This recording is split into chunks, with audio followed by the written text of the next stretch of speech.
Hello guys, ఎలా ఉన్నారు? This is Sneha. Welcome back to my channel. So నేనైతే చాలా సేఫ్గా ఉన్నాను. ఇంట్లో మీరు కూడా అందరూ సేఫ్గానే ఉన్నారని అనుకుంటున్నాను. అండ్ దయచేసి ఎవరు బయటికి వెళ్ళొద్దు, బికాజ్ బయట చాలా చాలా సివియర్గా ఉందన్నమాట సిచ్యువేషన్. సో ఈ వీడియో వచ్చేసి నెగిటివిటీని స్ప్రెడ్ చేద్దామని కాదు, బట్ అవేర్నెస్ ఇద్దామని అండ్ ఒక పాజిటివ్ నోట్తో నేను ఇది స్టార్ట్ చేస్తున్నాను. అండ్ పాజిటివ్ నోట్తోనే ఎండ్ చేయాలనుకుంటున్నాను. సో మనం ఇంట్లో ఉండడానికి ఇంత కష్టపడుతున్నాము, బట్ బయట వాళ్ళ ఫ్యామిలీస్ని వదిలేసి పోలీసులు, నర్సెస్, డాక్టర్స్, డిఫరెంట్ డిపార్ట్మెంట్స్ రోజు పొద్దున్నుంచి సాయంత్రము లంచ్ ఎలా తింటున్నారో తెలియదు, వాళ్ళ సేఫ్టీ వాళ్ళు ఎలా చూసుకుంటున్నారో తెలియదు. మనకి ఆ న్యూస్ ఎవరు ఇవ్వట్లేదు. బట్ మనం ఏంటంటే వాళ్ళని ఒక విలన్, కొంతమంది, అందరు కాదు, కొంతమంది వాళ్ళని విలన్స్ లాగా లేకపోతే యాంటీగా మాట్లాడుతున్నారు, కొడుతున్నారు, ఇది అది అని. కొట్టించుకోవడం కంటే ప్రాణం వదులుకోవడం అయితే ఎక్కువే కదా, చాలా డేంజరస్ కదా. సో మీరు వెళ్తేనే కొడుతున్నారు, ఇంటికి వచ్చేం కొట్టట్లేదు కదా. సో దాన్ని తప్పు పట్టడానికి లేదు, ఇంట్లో ఉండండి. సో హాస్టల్ నుంచి వచ్చిన వాళ్ళకైతే చాలా ప్లస్ పాయింట్ అనే చెప్పొచ్చు, ఎందుకంటే పేరెంట్స్ని చాలా మిస్ అవుతూ ఉంటారు, హోమ్ సిక్ ఇవన్నీ ఉంటాయి కాబట్టి. ఇప్పుడు మీరు ఈ టైంని ఎంజాయ్ చేయడానికి ట్రై చేయండి.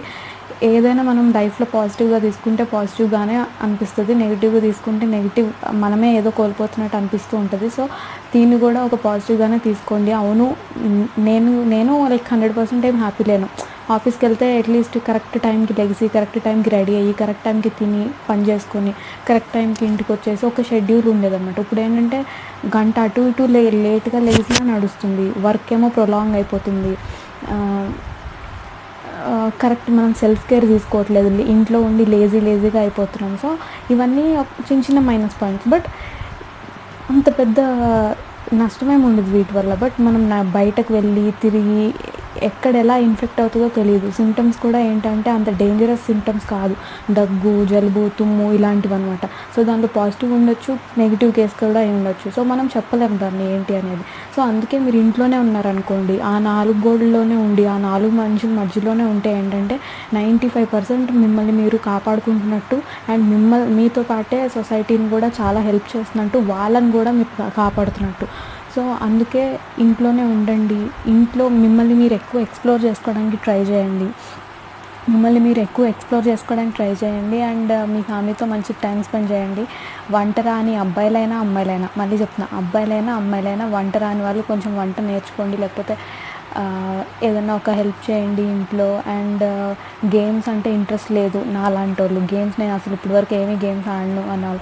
సో గేమ్స్ అంటే ఇంట్రెస్ట్ లేని వాళ్ళు చిన్న గేమ్స్ ఆడండి, హౌజీ, లేకపోతే ఇలాంటివి ఏదైనా లూడో ఇలాంటివి ఆడుతూ ఉండండి, చిన్న ఈజీ గేమ్స్ లాంటివి. మంచి టైం పాస్ అవుతుంది వాటి వల్ల. అండ్ సోషల్ మీడియాలో ఎక్కువ యాక్టివ్గా లేని వాళ్ళు సోషల్ మీడియాస్ ట్రై చేయండి, లేకపోతే మీకు టాలెంట్ ఉంది అని అనుకుంటే టిక్టాక్ ట్రై చేయండి. ఇవన్నీ దేశాన్ని ఉద్ధరించే పనులు కాకపోవచ్చు, బట్ ఇండైరెక్ట్గా దేశాన్ని ఉద్ధరిస్తున్నాం, దేశానికి హెల్ప్ చేస్తున్నాం, మన సొసైటీకి మనం హెల్ప్ చేస్తున్నాం అనే ఉద్దేశంతో మనం ఇంట్లో ఉండి మనల్ని మనం ఎంగేజ్ చేసుకోవడానికి ఇవన్నీ నేను చెప్తున్నానే తప్ప ఇది చేయండి అనేది కాదు. మన టైంని మనం ఇలా కూడా టైంపాస్ చేసుకోవచ్చు అనేది. సో ఈ వీడియో చూస్తున్న చాలామందికి ఆల్రెడీ వర్క్ ఫ్రమ్ హోమ్ ఉంది. సో వర్క్ ఫ్రమ్ హోమ్ ఉంటే అట్లీస్ట్ రోజులాగా ఆఫీస్లో లాగా 9 hours వర్క్ చేయకపోయినా రోజుకి 3 గంటలు సాలిడ్ వర్క్ ఉంటుంది ఖచ్చితంగా. సో ఆ సాలిడ్ వర్క్ 3 hours కంప్లీట్ అయిపోయినాక మీరు ఒక 2-3 hours మళ్ళీ రెస్ట్ తీసుకోండి, ఫుడ్ తినండి, హెల్తీ ఫుడ్ తినండి.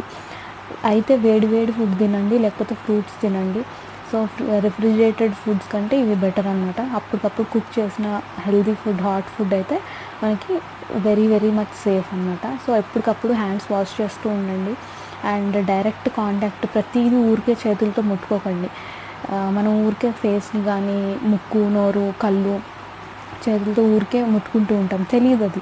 ఈ 25 years, ఈ 30 years మనకు తెలియంది, ఇప్పుడు డైరెక్ట్ ముట్టుకుంటే మనకు ఆ డిఫరెన్స్ తెలియదు. సో మనం ఏం చేస్తామంటే ఆ అలవాటు మానలేం కాబట్టి ఆ అలవాటు మానుకోకుండా చేతులు కడుక్కునే కొత్త అలవాటు చేసుకుంటే ఏంటంటే మనం చేతులు ముట్టుకున్నా, ముక్కులు ముట్టుకున్నా, ఇంకేదైనా ముట్టుకున్నా కానీ ఇన్ఫెక్షన్ అనేది 99% అనేది మనం కట్ చేయొచ్చు అనమాట. సో ఇలా మనము చిన్న స్టెప్స్ తీసుకుంటే చాలా మంచిది. ఇప్పుడు చేతులు ఊరికే ఒక 2-3 hours కన్నా ఒకసారి కడుక్కున్నారనుకోండి, చాలా సేఫ్ అని చెప్పచ్చు. ఎందుకంటే మీ చేతులేం అరిగిపోవు, చేతులు కడుక్కుంటే మీ చేతులేం అరిగిపోదు. సబ్బు కొంచెం అరుగుద్ది, దానిలో ప్రాబ్లం ఏం లేదు. ప్రాణాలు పోయే కంటే సబ్బు అరగడం చాలా ఈజీ, నో ప్రాబ్లం. సో అది గైస్, నేను ఇంకా చెప్పచ్చు దీని గురించి, బట్ నేను ఇంకా ప్రొలాంగ్ చేయను. మీకు ఏం చేయాలనేది తెలుసు, ఏం అవాయిడ్ చేయాలనేది తెలుసు, ఎలా ఉండాలన్నది తెలుసు. నేనేం కొత్త విషయాలు చెప్పట్లేదు. బట్ ఏంటంటే నా సబ్స్క్రైబర్స్ ఏంటంటే నా ఒక ఎక్స్టెండెడ్ ఫ్యామిలీ లాగా అనమాట. నాకున్న ఫ్యామిలీ కంటే నాకు ఒక ఎక్స్టెండెడ్ ఫ్యామిలీ లాగా. సో వాళ్ళని జస్ట్ కొంచెం వాళ్ళపైన ఉన్న ఇష్టంతో, ప్రేమతో, రెస్పెక్ట్తో నేను ఇది వీడియో చేస్తున్నాను అంతే. సో సేఫ్గా ఉండండి, మీతో పాటు మీ సరౌండింగ్స్ కూడా సేఫ్గా ఉండేలాగా చూసుకోండి. ఆ రెస్పాన్సిబిలిటీ మీకు ఉంది, మనందరికీ ఉంది.